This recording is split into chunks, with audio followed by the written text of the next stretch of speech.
Welcome to our channel दोस्तों। यार digital का ड्रामा से मायरी बहुत ही अच्छा ड्रामा बन चुका है। नेक्स्ट आने वाले एपिसोड में आप देखने जा रहे हैं कि फराज बहुत ही ज्यादा परेशान होता है कि मुझे ऐसा नहीं करना चाहिए था। मैं समीना भाभी और फाखिर का गुनहगार हूँ। मैं उनसे माफी मांगना चाहता हूँ। ये बात सुनकर साइका कहती है कि तुम्हें अब उन लोगों के सामने नहीं जाना चाहिए, वो तुम्हें कभी भी माफ नहीं करेंगे और मैं नहीं चाहती कि अब वैसी वैसी कोई भी बात हो, तुम मेरी बात मान लो।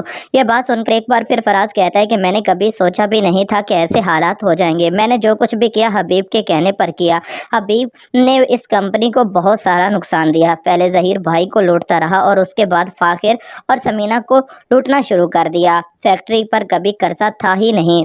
ये सब कुछ हबीब की वजह से हुआ है। जो भी कर्जा फैक्ट्री के नाम पर लिया वो हबीब ने लिया। जो सब पैसे फाखिर ने लुटाए वो कभी जहीर ने लिए ही नहीं थे। ये बात सुनकर साइका कहती है कि जो कुछ होना था हो गया, अब तुम्हें इन बातों को नहीं सोचना चाहिए और ना ही ऐसी कोई बात करनी चाहिए। अगर ऐसा कुछ भी हो गया तो नुकसान उठाना पड़ सकता है। ये बात सुनकर एक बार फिर फराज कहते हैं कि जो भी हो, लेकिन मैं इस बार हबीब की सारी हकीकत समीना भाभी और फाखिर को बता दूंगा। दूसरी तरफ अब आप ये भी देखने जा रहे हैं कि फाखिर एनी को कहता है कि दूसरी शादी कोई करना गुनाह तो नहीं, हबीब चचा ने भी तो की है। यह बात सुनकर एनी कहती है कि तुम ऐसा मेरे साथ कैसे कर सकते हो? जो जिंदगी मेरी माँ ने गुजारी तुम्हें क्या लगता है कि मैं भी गुजारूंगी? तो ये तुम्हारी सबसे बड़ी गलतफहमी है। मैं ऐसे हालात में तुम्हारे साथ कभी भी नहीं रहूंगी। तो मैं आखिरी बार समझा रही हूँ कि मेरे मामलात से दूर रहो। यह बात सुनकर फाखिर अब बहुत ही ज़्यादा परेशान होता है और फाखिर आमना के बारे में कहता है कि मैं उससे बेइंतहा मोहब्बत करता हूँ और बहुत जल्द उससे शादी करके उसे इस घर में लेकर आना चाहता हूँ। यह बात सुनकर एनी कहती है कि उससे पहले तो मुझे डिवोर्स दे दो, मैं तुम्हारे साथ नहीं रहना चाहती, मैं अपनी बेटी को लेकर इस घर से चली जाऊँगी। फाखिर कहता है कि तुम ऐसा कैसे कर सकते हो जैसे तुम मेरे साथ कर रहे हो? मैंने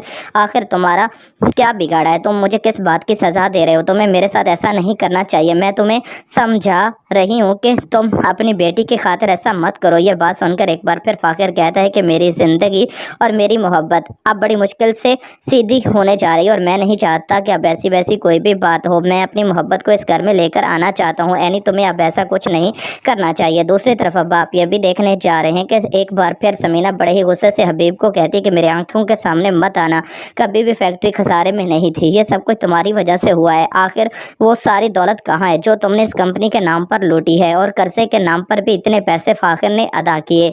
यह बात सुनकर हबीब कहता है कि समीना, ये कभी भी फैक्ट्री जहीर भाई की नहीं थी, हमारी मुश्तरका फैक्ट्री थी जिस पर आप लोगों ने कब्जा किया है।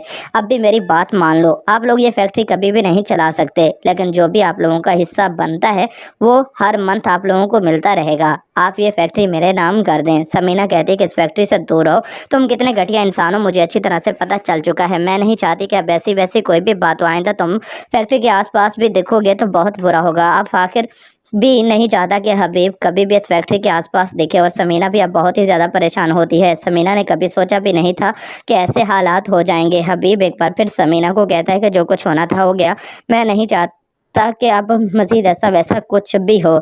समीना कहती है कि तुम्हें क्या लगता है कि सब कुछ अब तुम ठीक करोगे? ये सब कुछ आप आने वाले एपिसोड में देखने जा रहे हैं। दोस्तों चैनल को सब्सक्राइब कर लें ताकि हर आने वाली वीडियो सबसे पहले आप तक पहुँच सके। शुक्रिया, अल्लाह हाफिज़, अपना ख्याल रखें।